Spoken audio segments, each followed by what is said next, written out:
मृत्यु पर विजय। संतों की शिक्षा का एक लाभ यह है कि जिज्ञासु मृत्यु के द्वार को चेतन अवस्था में खुशी खुशी पार करता है। यह अनुभव उन जिज्ञासुओं का है जिन्होंने एक पूर्ण संत के निर्देशों का अनुसरण किया है। यह केवल कहने की बात नहीं और न ही किसी धर्म ग्रंथ से ली गई कोई कथा है। जो अभ्यासी गंभीरता से पूर्ण संत की शिक्षा पर अमल करते हैं वे प्रतिदिन जीते जी मरने की अवस्था में पहुंच सकते हैं। जब एक बार वे इस ऊंची अवस्था को प्राप्त कर लेते हैं तब वे ऊपर के आध्यात्मिक मंडलों में जाकर जब चाहें इसी भौतिक शरीर में वापस लौट सकते हैं। उनके लिए परमात्मा जीती जागती सच्चाई है। वे मृत्यु पर विजय प्राप्त कर लेते हैं।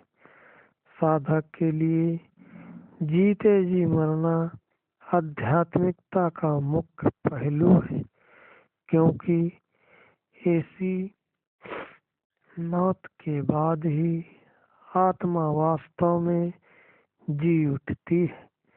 जीते जी मरने का आत्म हत्या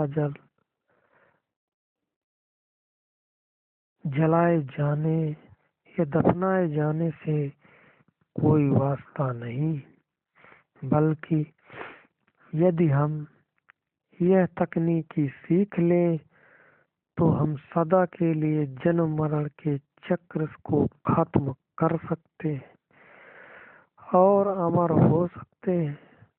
मृत्यु का द्वार पार करने की योग्यता पा लेने पर शिष्य का मौत का डर खत्म हो जाता है।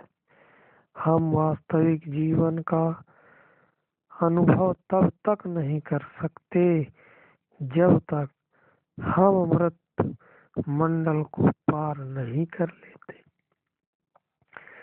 या दूसरे शब्दों में, जब तक ऊपर के सूक्ष्म मंडलों में प्रवेश करके हमारा नया जीवन शुरू नहीं होता। इसीलिए ईसा कहते हैं, जब तक मनुष्य दोबारा जन्म नहीं लेता तब तक वह परमात्मा के साम्राज्य को नहीं देख सकता। यदि हम इस तकनीक में निपुण हो जाएं, तो हमें दोबारा इस संसार के दुख झेलने कभी नहीं आना पड़ेगा। तत्काल परिणाम जीते जी मरने की अवस्था आसानी से प्राप्त नहीं होती।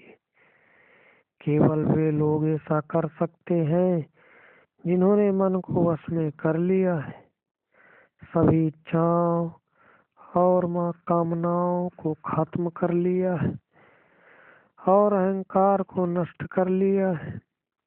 यह इतना सरल नहीं जितना इसके बारे में पढ़ना या चर्चा करना है। व्यक्ति संसार से विरक्त होकर ही यह अवस्था प्राप्त कर सकता है।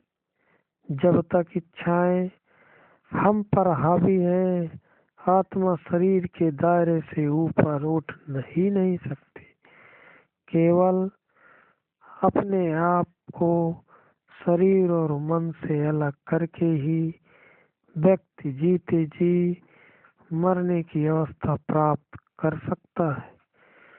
कुछ लोग गलत फहमी का शिकार होकर यह मान बैठते हैं कि पलक झपकते ही खुद को परमात्मा में लीन किया जा सकता है, किंतु आध्यात्मिकता में एक निश्चित विधि के अलावा झटपट नतीजा देने वाला कोई अन्य सरल उपाय नहीं है। असली रसायन वह आध्यात्मिक अभ्यास है जो नश्वर जीवन रूपी घटिया धातु को अमर जीवन रूपी सोने में बदल देता है। और ऐसा करने में समय और मेहनत लगती है। इसीलिए किसी भी प्रकार के भ्रम में न रहे। यह अवस्था रातों रात प्राप्त नहीं हो जाती। यह केवल जानकारी प्राप्त करने का नहीं बल्कि कायाकल्प करने का एक सहज तरीका है जो लगातार अभ्यास करने से धीरे धीरे पूरा होता है।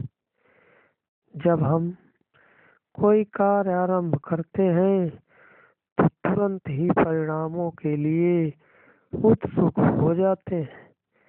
परिणामों पर केंद्रित होना शायद व्यापार की दुनिया में सही होता होगा, पर आध्यात्मिकता के उसूल कुछ और ही होते हैं और आमतौर पर परस्पर विरोधी लगते हैं।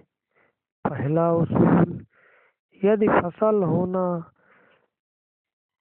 चाहते हो तो परिणामों को भूल जाओ। शुरू में हमें नतीजे पर कम और अपनी मेहनत पर अधिक ध्यान देना चाहिए। रवैया ऐसा हमें अपने कार्य में अधिक कुशल बनाएगा तथा रास्ते में आने वाली कठिनाइयों को सुलझाने में सहायक होगा। यदि हम वर्तमान पल को संभाल लें तो हमारा भविष्य अपने आप संभल जाएगा। आध्यात्मिकता में जिस सोच की आवश्यकता है वह भौतिक जगत की आवश्यकता से भिन्न है। आध्यात्मिकता की मांग है कि हम संसार के प्रति अपने दृष्टिकोण में बदलाव लाएं, बड़ी बड़ी अपेक्षाएं रखे बिना जीवन के प्रति अपने दृष्टिकोण में अधिक विनम्र बने। ठीक एक बालक के समान जो लिखना सीख रहा होता है, वह बालक बिना किसी अपेक्षा के लिखना सीखने और अभ्यास में इतना मग्न हो जाता है कि वह बस अपना काम करता रहता है। नौसिखिए को कुशल बनाने में समय तो लगता ही है। इसके लिए आवश्यक है धैर्य, प्रयास करते रहने की इच्छा शक्ति और जब तक आवश्यक हो संघर्ष करते रहने का पक्का इरादा।